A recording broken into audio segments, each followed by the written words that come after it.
which is quite a stroke of genius, because in that singular creation, Anu managed to contain existence in a way never dreamed of before, where everyone was actually contained as themselves within a container, a system, which they didn't even understand or could never understand, because they are forever busy in conflict with themselves. They are the ultimate polarity that creates themselves. And within that, obviously, simply created the splits and polarity, which was the things from sexuality, for instance, because that is one of the ways that the higher forces could be contained as an expression and an experience, was to contain or build a point of desire to experience or express it, which is sex.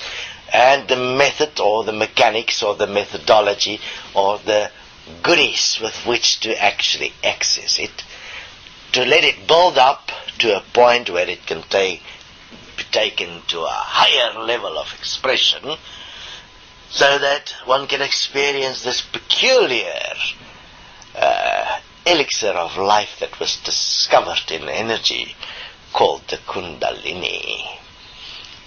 Orgasm. Wonderful stuff. I mean, the ultimate drug of existence was discovered. And it became quite a play to make sure you had this drug in a ready, steady supply. And no matter who you have to spite, as long as you have your free will to get your injection, your orgasmic expression, you will do it at all costs. So, knowing that that is the inherent point, all Anu had to do was create an infinite path, which was created, as we explain it in the Deception of Infinity, how the infinite path was created so that there is no beginning and no end dimensionally, and that you are actually moving through multiple lives in which you are experiencing yourself around, fascinatingly enough, your free will within the context of your spitefulness, which caused you to keep on moving in exactly the same cycle. You're not really having to be contained, because you're containing yourself within the principle that you want to be right at all costs.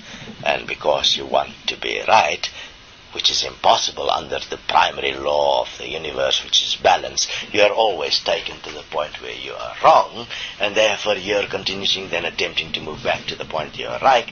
In that you are creating energy. The energy that you require, you use. The excess energy was then siphoned off and sent to heaven, which gave heaven all the power over earth to direct it and implement ways of containment and control of this beast that's been let loose on existence, called man, as spitefulness. Because man, in spite of what man could be, because imagine, you are, in spite of it all, you are actually creating this reality. Every single thing that exists here, from the bug to the plant to the animal, every single thing and the very nature that exists here is actually your own nature. That is an expression. How does that work is quite fascinating, because in the nature of how a planet operates, its inhabitants, that which is from the planet, determines the outcome of the planet, because it is that part of the planet that interacts.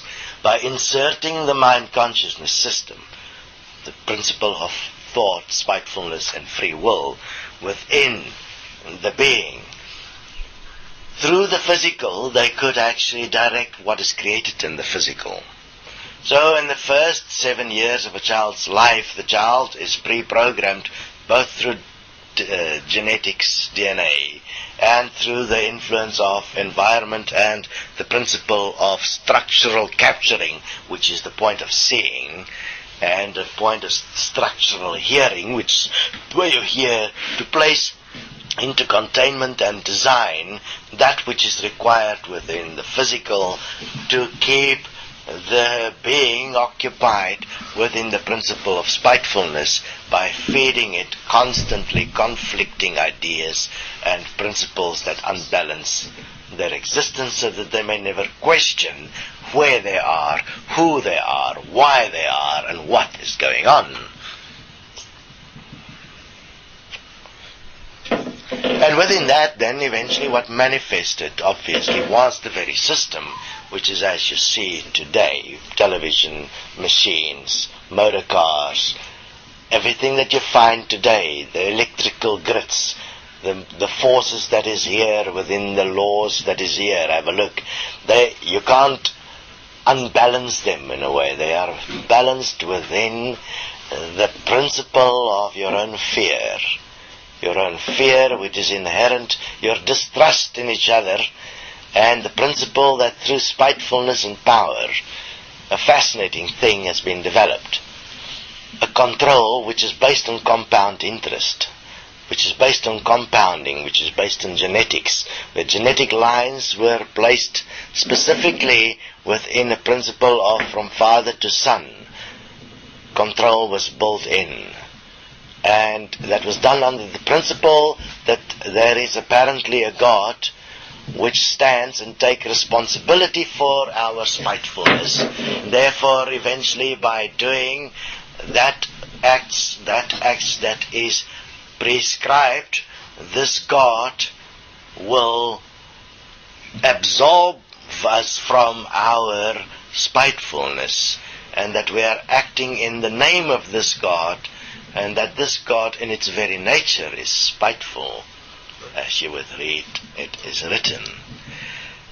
Which then, for those that follow this God of this reality, they would be the special ones that is protected, that is promised a special experience after death.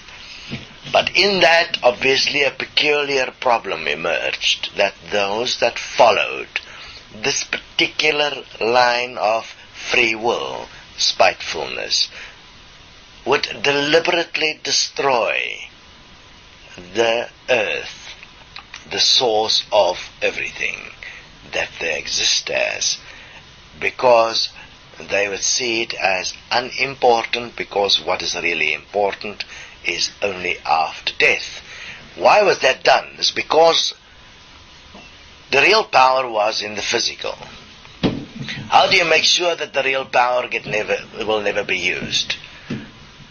You make everyone believe that the real power isn't here, and that it is hereafter. Now you're here and you're living for the hereafter. Automatically you have no power in the here, because apparently you'll be having power in the hereafter. And then what happens is, when you reach the hereafter, that which you are and were, which were programmed, unfortunately, which is your physical body, that was creating the reality as you see it around you, the real power of expression of God, of creation, is no more, and what remains is that spitefulness, the thoughts, that which existed inside you in secret, the part you call you, the part you call your free will, the part you call your choice.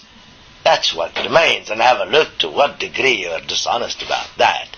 I mean, that is your absolute guideline in your existence. That is the point where you apparently make up your mind.